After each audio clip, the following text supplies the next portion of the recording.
Sorry I'm late, Mike. I just had to run a few errands before I got here. It's okay. I am ready for you. You aren't, Mike. You sound too well... Ethan?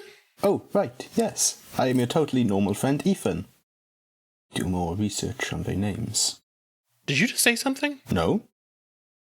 How did you get here? You were just in, Wales 4 hours ago. The power of friendship. Right. Yes. Let me just go grab something from my desk real quick, and then we can start recording. Queen, I think the gatecrasher knows my identity. Should I kill him? Oh, no. Ethan, how do you feel about how you act on social media? I act totally normal. Wrong answer. You know those funny bonk memes? Of course you don't. But this is kind of like those. Well, except that it's a beanbag shotgun, you filthy, rotten scroll. Gatecrashers, DEFCON 1. We have a secret scroll invasion on our hands.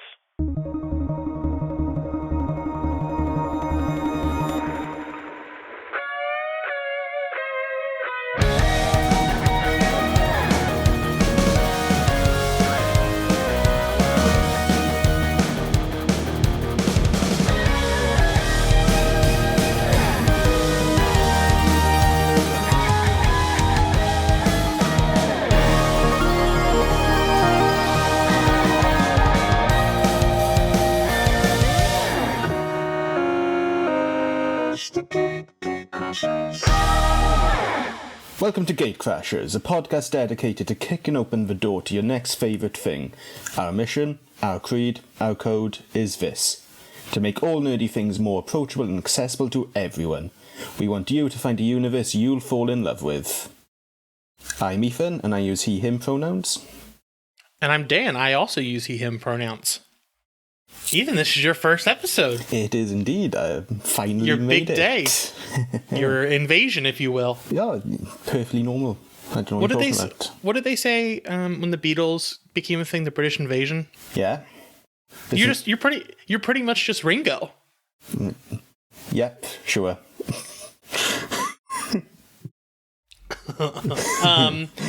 So today we'll be talking about Secret Invasion. So we're working hard on our biggest episode yet, which is our 100th episode. So we wanted to take a quick break and have a fun look at a comic event that I think you might like. So we're going to talk about Secret Invasion. It was a 2008 crossover event. Secret Invasion focused on heroes of Earth dealing with you guessed it, invasion of a shape-shifting alien known as the Skrulls. Also, there's a TV adaptation coming to the MCU. So now seems like a perfect time to take a look at it. There's been hints of it in... What was it? It was in Captain Marvel. There's a bit at Spider-Man. And a bit in WandaVision as well. Was there a bit in WandaVision? Well, the Skrull showed up at the very end in post-credit scene. Wait, what? Yeah, there was a post-credit scene where a Skrull shows up to talk with Monica Rambeau. Oh, yeah. I completely forgot about that. It has been a few months. Yeah, I mean, they just put a new one in my brain and the other one kind of leaves. Yeah, exactly. So. All right, Ethan, you want to take it away with some of the history on this? Yeah, absolutely. So, Secret Invasion, it was written by Brian Michael Bendis with art from Leinil Francis Yu, Mark Morales and Laura Martin. It was lettered by Laura Martin as well. It was the culmination of threads Bendis had been building to in his Avengers saga, from New Avengers, taking into account the events of Civil War, Mighty Avengers after Civil War, and the New Avengers that were running concurrently together. Released between April and December 2008, and it was a huge success. It was number one on the comic sales chart throughout the entire run. Wow. So, what exactly was going on in the Marvel Universe that led up to Secret Invasion? Well, the Avengers were divided after the superheroes' Civil War. They had divided into two opposing factions. You had the Mighty Avengers, led by the traitorous Iron Man and subsidized by the government.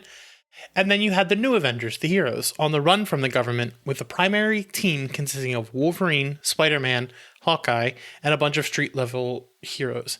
It's a great team. And then there's Hawkeye. So good, yeah. But that wasn't the only big change. Steve Rogers, Captain America, was dead. The beacon of hope for the world was gone. Thor had also left Earth, having been disillusioned with the way Iron Man had handled things.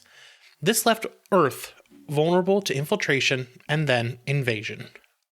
Having had their home planet destroyed by Galactus, the Skrull Empire was scrambling to regain control. The Shapeshifters, led by Empress Varank, devised a plan.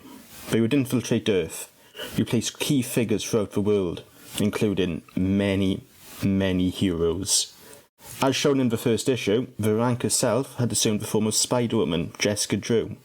She was an important member of the Avengers at the time, both as a member of the Mighty Avengers and supplying information to the new Avengers. Receiving reports of a crashed Skrull ship in the Savage Land, both Avengers teams converged there and nearly came to blows. With them distracted, the invasion began. Sword, led by Abigail Brand, had its headquarters destroyed. Jarvis, Tony Stark's butler, actually a Skrull, implanted a virus into Iron Man's armour and destabilised him. The SHIELD helicarrier crash-landed, again. Super prisoners across the land would break free. Mr. Fantastic is captured by his Skrull posing as Ant-Man Hank Pym. And the rest of the Fantastic Four taken out of the equation when the Baxter building is transported to another dimension. It looks grim for our heroes. When you can't trust your fellow superheroes, who can you trust? Exactly, Dan. So who may like this? Well, this is a big blockbuster event comic. Anyone who likes the MCU would dig this. It's got a lot of twists and turns as well, if that's your thing. It's actually pretty new reader friendly. You really don't need to read everything leading up to it. You don't need to have been keeping up with Bendis's Avengers comics beforehand. Just have a brief familiarity with the characters, and you'll be in. Yeah, I actually have not read any of Avengers or any of that kind of stuff. I actually read this over the summer for a particular character to follow their story arc. I wonder who that could be. Yeah, if anyone knows me, I think you could guess. But it's not like I came in with just a familiarity of all these characters, and I followed along just fine. You could get it at your local comic shop. If you don't have a local comic shop, go to thirdeyecomics.com, and they will help you out. You can get it on Comixology, or if you have Marvel Unlimited in your country, you can use that to read the full story. Yeah, and what exactly did we read? Well, it was Secret Invasion 1 through 8, so you know exactly what to read to keep up with us. So, this is where we're going to break in the episode. If you don't want spoilers, please turn the episode off and come back after you've read. All right, here we go.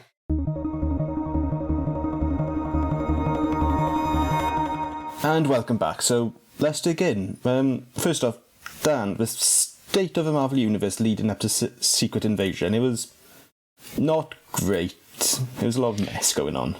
Yeah, not really great at all. I think the death of Captain America, ruined things. It really did. It just... Not to big him up too much, but it took all the hope out of the universe for the time being. Yeah. It was kind of like the idea that the full Avengers had been split and you were still feeling the aftermath of Civil War is clear in this comic. Yeah, it really does hit just how divided they are and how vulnerable they are to a plot to infiltrate them. They don't see it coming until it's too late, and boom, they wiped. Does this lead into Heroes Reborn? No, Heroes Reborn was years before that. That was the 90s, if I remember right. What's the Hero Age, Heroic Age? Yeah, the Heroic Age. Yeah, no, because it was this Dark Reign.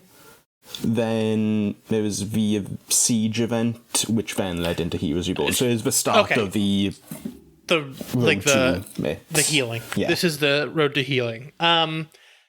Yeah, it's kind of like all of these heroes are in such dire straits at this point. Like Spider-Man, is this around it doesn't matter to the actual story, but is this around Brand New Day, or this is after? This would have been after, like, I believe Slott would have been writing full-time on Amazing Spider-Man by this point. So people don't know who Spider-Man is, so that's good. Yeah. At least he has his secret identity back.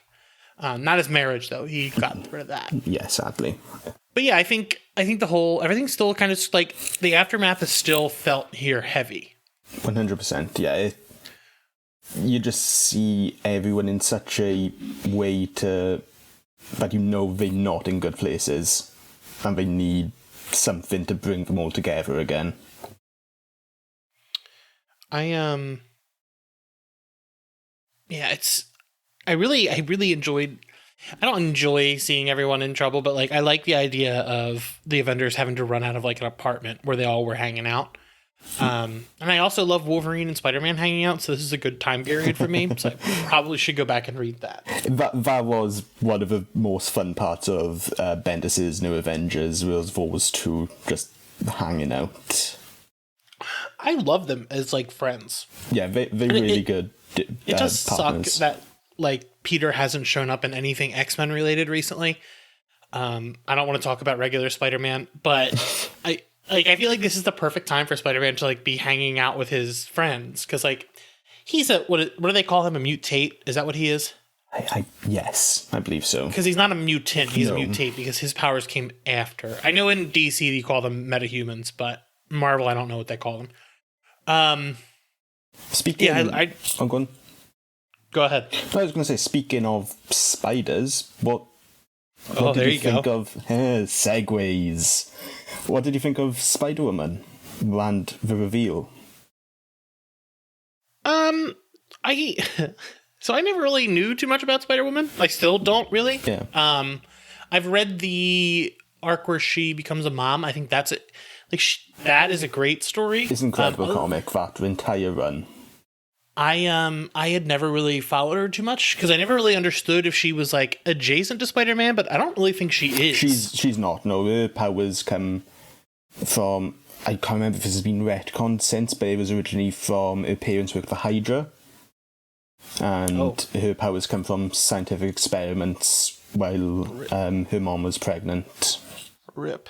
Yeah, but for me, someone who does generally love the character, I read this after the fact, after it had been released, but I'd been reading it in release order, so I'd read Bendis' New Avengers, Mighty Avengers and such. And so, seeing after, I think at that point 4 years of build-up for the reveal to hit, it was really effective and just took the wind out of me. Seeing how long was she a Skrull? I believe since the start of, if memory serves, it was the start of Bendis' New Avengers, so 2004. Wow. Yeah, she was replaced during the first arc or right before, right after. Memory's a bit fuzzy on exactly when. Holy moly, that is a long time. Yeah, and there were hints throughout that there might have been something wrong, but no one saw it truly come in.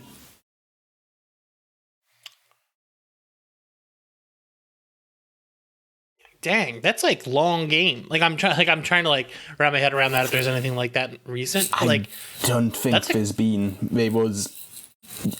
It showed just how much planning Bendis had actually done for this comic and what he'd been wanting to build to. So I know we spoke about this like for a moment before the episode, but this is our first like proper Bendis story on the show. And if I'm wrong, please email us and tell me that I'm wrong. That's fine. But like Bendis, I know people like have their thoughts on him, but I honestly have always loved his comics, and he is the reason like I love Spider-Man as much as I do, because I started reading. So my mom worked at a doctor's office when we were young, and I think at that point, like I don't know why, but I think comic companies were giving like doctor's offices and stuff comics to put in their lobbies because she brought home these Batman comics at one point, but she also brought home Ultimate Spider-Man. So like the first couple of issues, and we had like 20 copies of the first like couple of issues. And that's where I was like, oh, I really like. I watched the '90s show, but like that's where I was like, oh, I really love Spider-Man, and like I really like comics, No, other than like definitely. the Captain Underpants and stuff. So like that's where I was like, oh, and from there I got like other stuff at the bookstore. But like Bendis is where I started with Spider-Man, and that's kind of the voice I like. So I really like Bendis. Like I didn't get to read his Superman stuff too much, but I'm loving his Justice League right now. So Same. this, like, I really enjoyed this. I think he writes really good team dynamics. Like, I think he writes banter really well. Yes, he does. And yeah, he was my intro to Marvel as a whole. My first Marvel comic was his first issue of All New X-Men when he took over the X-Men franchise in 2013. And yeah, I've loved his work since then, especially the team books he does.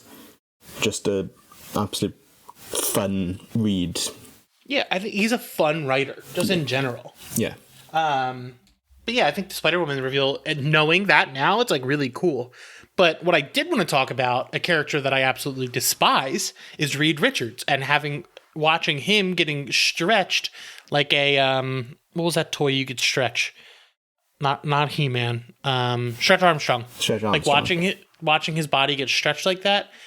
I have not read a ton of Fantastic Four, but everything I've read of Reed Richards, honestly, I think my real comics introduction to Reed Richards is Marvel Zombies, which I loved as a kid. Kind of, I guess that's like the root of my hatred, but like he just kind of is a pompous asshole. Oh, he absolutely is, yeah, and a lot of the events of Secret Invasion are on his head. So you could say he guess what's coming to him with the graphic horror of seeing his body stretched out and tortured on a Skrull ship. Yeah, he really does get stretched. I don't know. I really liked that part of the story because like I love Ben Grimm. Like I like him as a character. Yeah. But yeah, I like Reed Richards getting hurt. That's about it. Like I just don't like Reed Richards. I love Doctor Doom though, so that also may put me in the bias category. Everyone loves Doom. Doom toots. But speaking of Reedy's rescued by another of my favourite Marvel characters, Abigail Brand. And I'd forgotten, to be honest, just how prominent she is throughout this story. Mm-hmm. How much she drives a lot of the cosmic side of it. Being obviously Sword Commander adds to that, but yeah, I just love her. She's great. So she is like one of the mutants that I was like in love with for a very long time. Something about my love of characters that are kind of scary to me that like I know would be mean to me. This sounds characters who would put me in my place. Abigail is for Marvel, as to DC is Amanda Waller and Granny Goodness. That's. And people are actually going to listen to this episode because, oh boy, I'm leaving it. I'm just going to keep going. Yeah, no, this stays in. This is too good to cut. So I actually haven't gotten to read Sword yet. I've read issue 1. I have no time to read comics unless it's for work. It's so good. I love Abigail. I love her look. I love her attitude. And I just love everything about her. Also, one of the Sword series was one of the last appearances of Adam X. It was. And they had captured him. But yeah, big fan of Abigail Brand. And the fact that she had that cool little like spacesuit that was just like, I don't know, like Jello. Yeah. I love that kind of I love that kind of sci-fi. And I'm starting to get more into the cosmic side of comics. Like horror has been where I've been. Yeah. But like I really liked Guardians of the Galaxy recently. I actually only read it because Doctor Doom was in it, but that's also a great story. It's a good starting point. If you like Doom, go read Guardians of the Galaxy now because it's incredible. Yeah. Yeah, but I honestly think Abigail is so good here. And it sucks that like after this, I don't really know if she's too prominent anywhere. Yeah, she she shows up like she's more of a supporting character in books because she splits time between Sword, Alpha Flight, and shows up in books here and there. But yeah, it's not until last year really with Empire and Sword, and she came back into prominence. I'm glad that she's a leading character now. Yeah, it's great. But she was not replaced by a Skrull, so she was a real people. But then Jarvis, how I thought so in my head, Jarvis has always been dead. Like I thought he was old. Was Jarvis always alive? Yeah, as far as I'm aware, Jarvis has always been around. Most recently, he was a major character in a big Avengers event a couple of years ago, No Surrender. And yeah, he's always been around, always been, not necessarily Iron Man's butler per se, but the Avengers caretaker, the one who lives in Avengers Mansion and is there to give a supporting ear to any of the Avengers who need a hand. He's always been there for them. And then he's revealed to be a Skrull. Yeah. Haha. Your support system is a Skrull. Gotcha. Yeah. His conversation with Maria Hill on the crashed helicarrier, just surrender. I'm here for your surrender. There's no way out of this. That was so badass. He like came up and he was like, "No, we won. Like, just give in. Yeah, you're not going to beat us this time." And then that obviously then gives Maria Hill the chance to be like, life model decoy, got you. Yeah, I really enjoyed that. She was like, "Oh yeah, like Fury always told me to have these decoys," because that is something I really know. That Fury is not always Fury; he's usually a robot. Yeah, that is so cool. And then it's like it's a very Deus Machina. Like you could just get out of any situation that way. But it's cool as shit. Like if you like shot somebody and they were a robot, you'd be like, "Oh, hamburgers." And then speaking of Mr. Nick Fury himself, how badass is he in this? When he shows up, he's got like a Liefeld type gun. Yes. He's like he's posed. It is such a. He shows up in New York, right?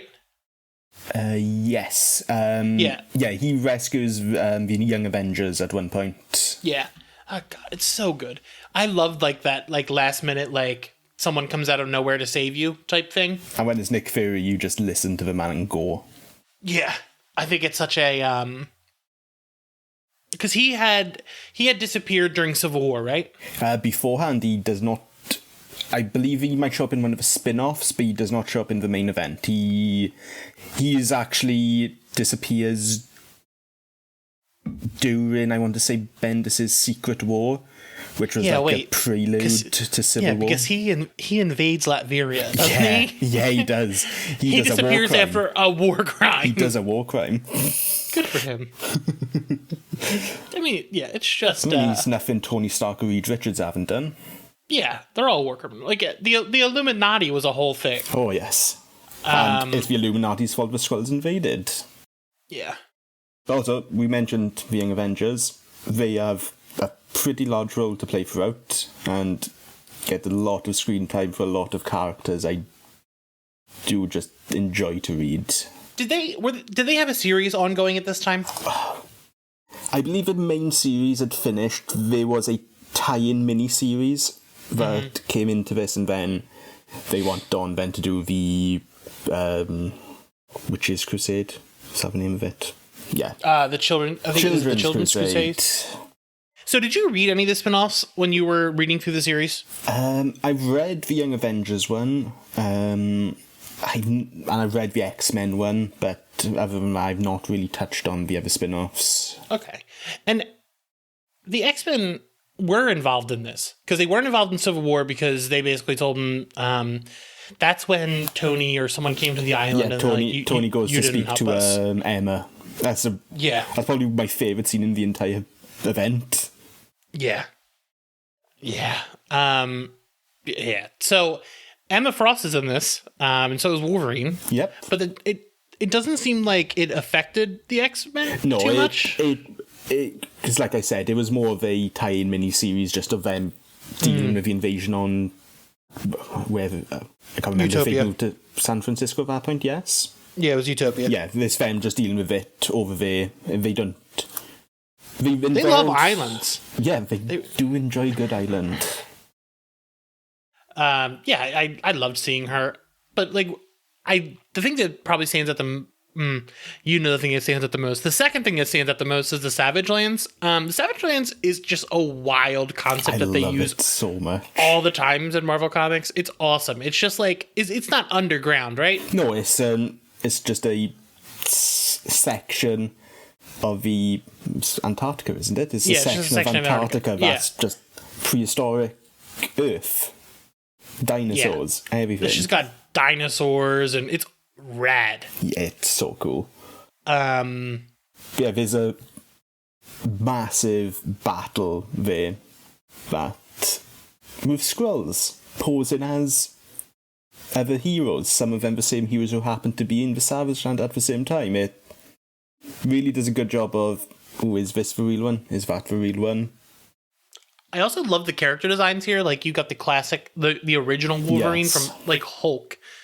That look. And you've got Spider-Man with the, like, underarm the wing webs, thing. Yeah. I know it's a huge trope that, like, heroes fight, but, like, watching heroes fight themselves is completely different and awesome. Big fan of that. Yeah, and there's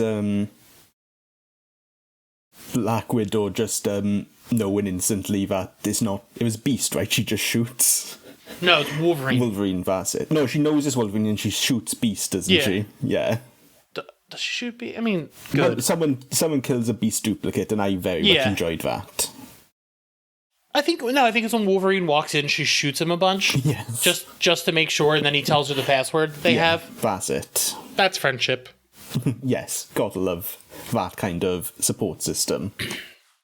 The thing I love even more is when heroes team up with villains to fight big threats, and they do that in this, which is like the coolest thing to me. Yeah, the Hood gathers all of the villains essentially together to lead revolt against the Skrulls. Yeah, which is awesome because it's like, the world's about to, like, if you don't do something, the world is going to end. So, like, you either make the choice to help or you don't, and everyone dies. Yeah. So I love that idea of, like, them fighting alongside, like, villains that they've fought forever. Yeah, it just leads to some really incredible art in the later issues with them all fighting side by side against the Skrulls. Just widescreen explosive action. Yeah, I think it was such a, like, the spreads are incredible. They are. So stunning. We also didn't talk about the new Cap.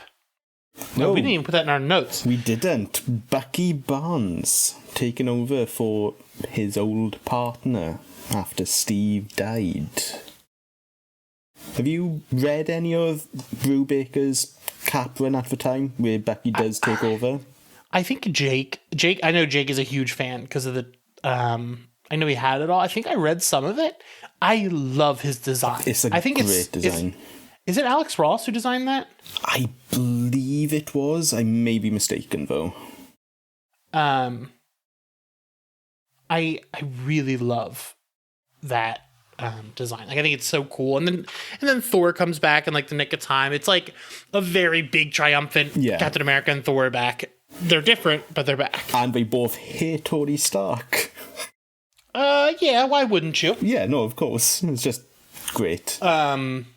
Yeah, it's such a cool. It's an event comic. It's huge. Yeah. All that kind of stuff happens. There's a ton of Stephen Colbert stuff throughout this issue. So much Stephen Colbert. It's like background on shirts, everything, and it's like, I think that was when Colbert was, like, at his height of popularity. Well, think of me in the UK. I have no idea who Stephen Colbert is. I just keep seeing this guy. Yeah, like, that's what I was thinking. I was like, what did Ethan think of the Stephen Colbert stuff? I obviously know who he is now, but when I originated, I was just going, who is this man? Why does he keep showing up? I don't get it. Just madness. Are he and Bendis friends or something? I know Colbert's a long-time comics reader. I don't know if they're friends. I think so. In the U.S., there was this point of time. I think it was during the election season where Colbert was like the biggest thing out there. Like everyone was watching him. This is like the height when he was a Comedy Central television show host before he got late night stuff. And it was essentially a news show that people would just watch. But it was big. It was big. People wore the shirts. People were reading his book. He had a Captain America shield in his set. So it's like he was just the biggest thing there was. Yeah. So it's interesting to read that now. And like I have that context because I was involved. Like you would have never known. No clue. So it's interesting to see comics do at the time modern references and what they're going to look like so many years later. Like if people start going to catch them. Yeah, like obviously now I'm more knowledgeable. I know who he is. It still sticks out for. Yeah. Stop putting new people in your comics. Hi, Mr. Feige. I think the best one in that is Eminem because, okay, so we're talking about the Hellfire Gala. So when you're listening to this years later, you can figure this out. At the Hellfire Gala, everyone is dressed to the nines. Everyone's got these cool designer outfits.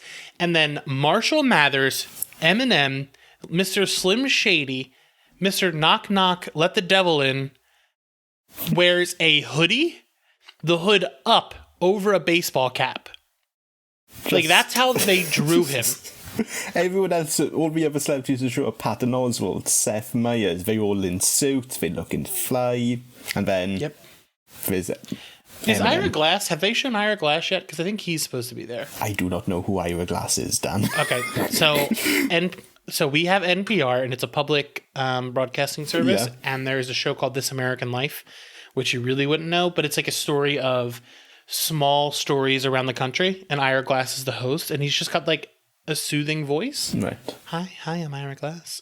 But like, I should interview Ira Glass. But I've just been so excited to see him because I love his voice. But then I'm like, oh, wait, he's in a comic. That doesn't make a difference. I don't know what he looks like. I wouldn't know if he was in it. Yeah. I don't know. But I did want to talk about Spider-Man. Yes. For a moment before we get to my big thing. Spider-Man is, I think Bendis writes an absolutely brilliant Spider-Man. He is so funny. And the scene specifically is like at the last battle, they're all standing around. And I think, let me see if I can find it. So Spider-Man is talking to someone. Oh, he's talking to Iron Fist. And he says, hey, you know what? This ain't so bad, all things considered. And Iron Fist is like, what do you mean? He's like, those big earth shakers, I've been around them. You know, when you have to worry is when Yatu?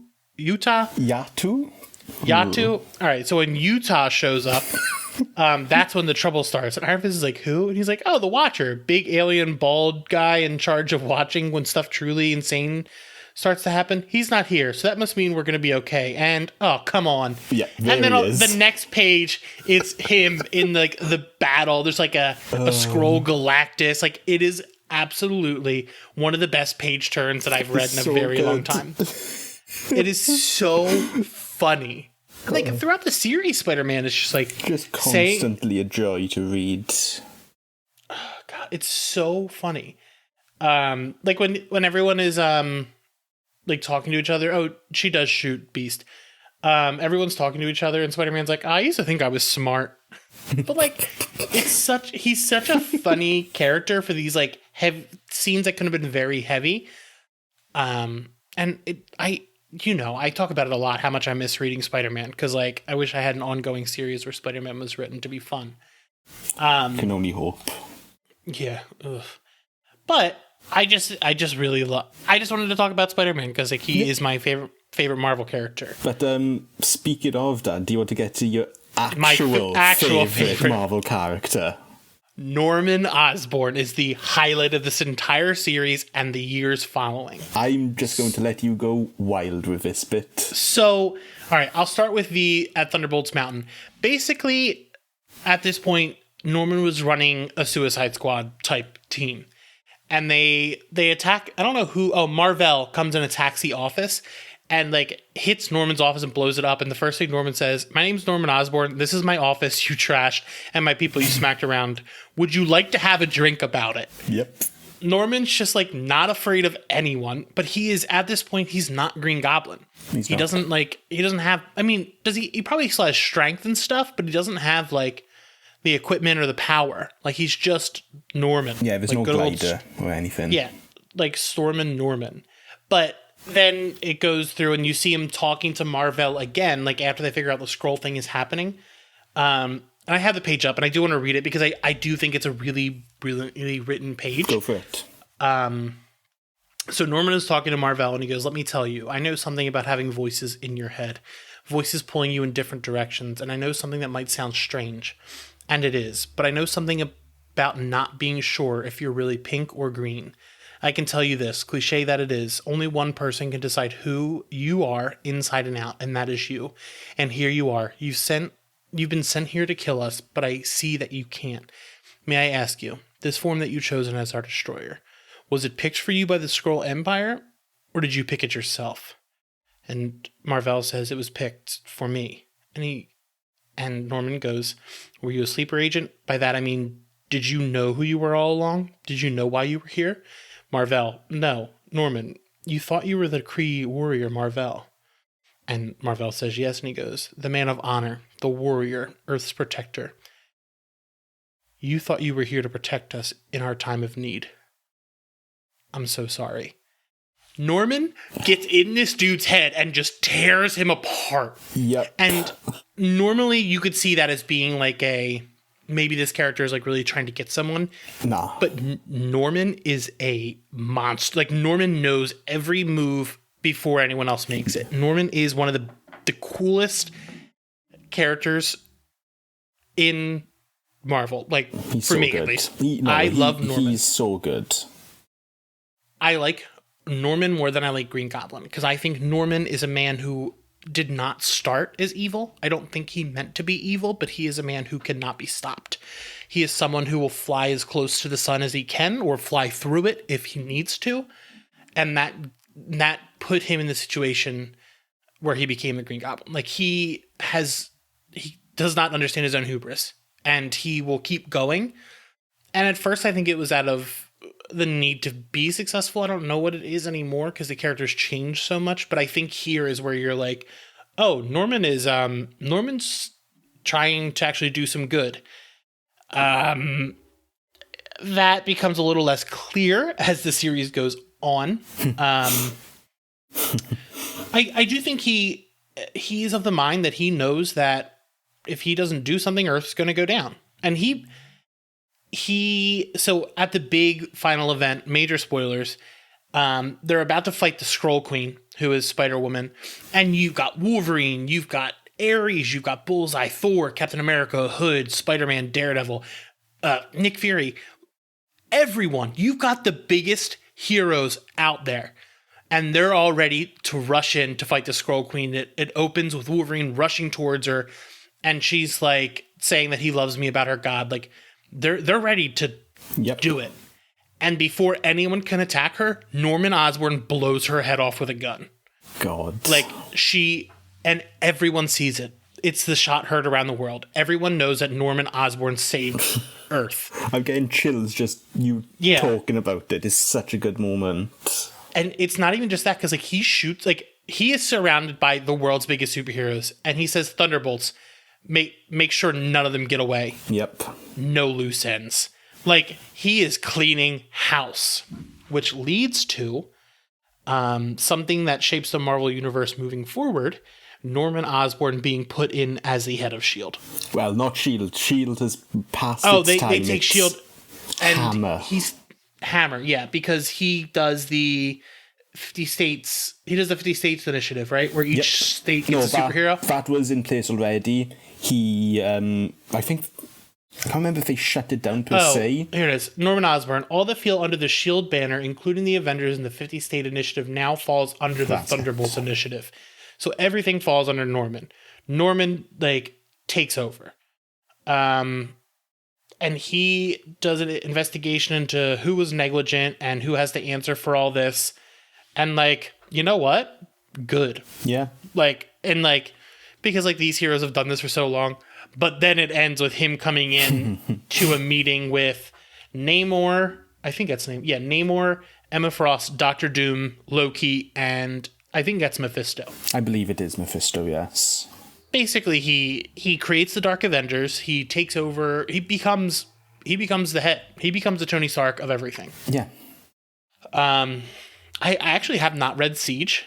I have to read that next. But you've read Dark Reign, haven't you? Yes. Yeah. I've read all of Which Bendis' is Dark Reign just stuff. what a It's such a good great event. because he runs the Avengers, Yeah. and I think this is like one of the best Norman stories that isn't a Spider-Man adjacent one. I really love Norman Osborne. I really think he's one of the most interesting. I love Spider-Man villains just across the board. I think they're some of the most interesting and most well thought out villains because they're not. Most of them are not just hardened criminals like serial killers like Doc Ock or Norman. Some of them are like the Shocker, who's like, I'm not really good at anything. So like all I know how to do is to be a crook. So that's what I'm gonna do. Yeah. And I think they have the Flash Rogues Gallery type feel. I like them more.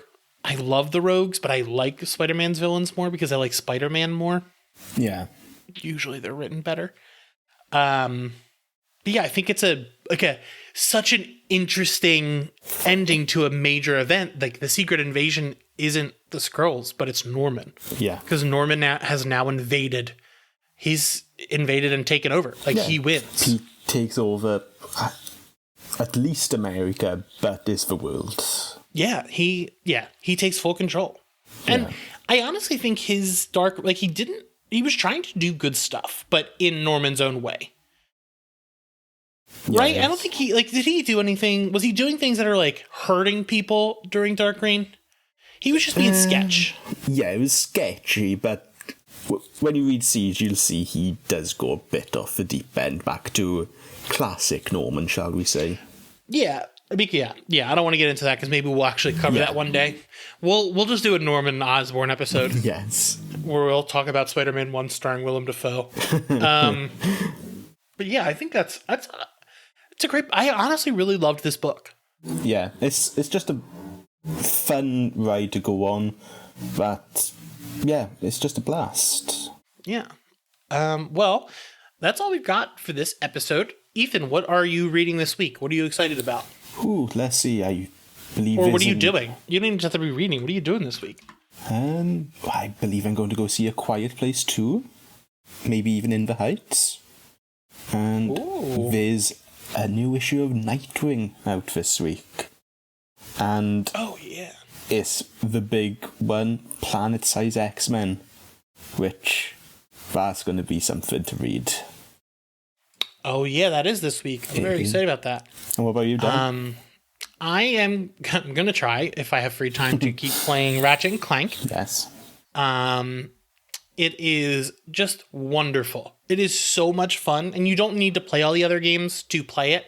But if you have, it's going to add some of the more. Yeah. You're going to be like, oh, this is beautiful. But yeah, doing that. I'm going to be reading Supergirl. Mm-hmm. I'm going to be. I love Tom King. All the X-Men stuff I'm very excited about, but there's some book I'm very excited about this week. Oh, Resonant from Vault. That finale comes out this week, and I have an interview with the characters coming out. So check that out. But other than that, that's what we have for this week. We'll see you next week for an episode about family. And we're going to teach you how to live your life a quarter mile at a time. We'll see you then. Catch you later. The big precautions.